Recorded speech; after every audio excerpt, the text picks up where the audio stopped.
In remembering all of the special moments with Mike and Scott over the past, really over 30 years, I'm really struck with the reality that we could have lost one or both of them to heart disease. I think they emerged from that with a realization that life is fragile and that they need to make their contribution. The procedures that they've gone through, it's such a gift, not only to them, but to the community.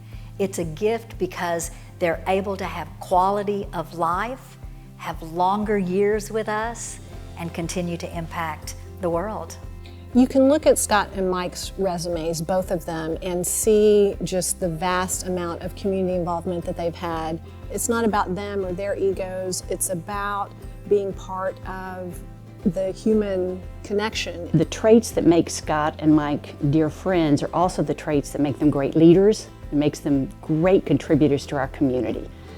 I feel like they listen, they acknowledge, they recognize, and they celebrate the best in situations and people. I love watching Scott and Mike in action in whatever they do. It could be something as small as helping an animal that's in need, or it could be something as large as changing the lives of a child through education. When I think of Mike and Scott is equality and equity and trying to make sure that everybody has a fair chance to lead a productive, healthy, successful life. And they both recognize that there are barriers that exist in our society that really prevent some people from having the sort of healthy life that they've been blessed to have. And I feel like they do everything in their power to make sure that everybody has that same sort of chance. If they think they have something to contribute, they will do it. They will be there in whatever capacity you need them. And I say that both as an organization, as a community, and as a friend. My mother always saying, show me who your friends are and I'll tell you who you are. So when I stop and think about my friends, I think I'm in really good shape if I can count Scott and Mike as my friends, as I do. That's the way I see it. I just love both of them very, very much.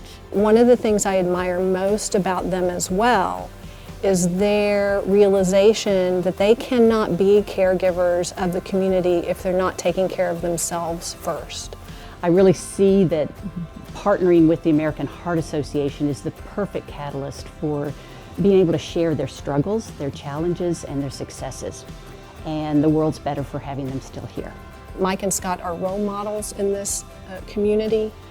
They certainly have had their own hardships and challenges and have worked extremely hard to make sure that generations that follow them are not facing the same obstacles that they have had to face.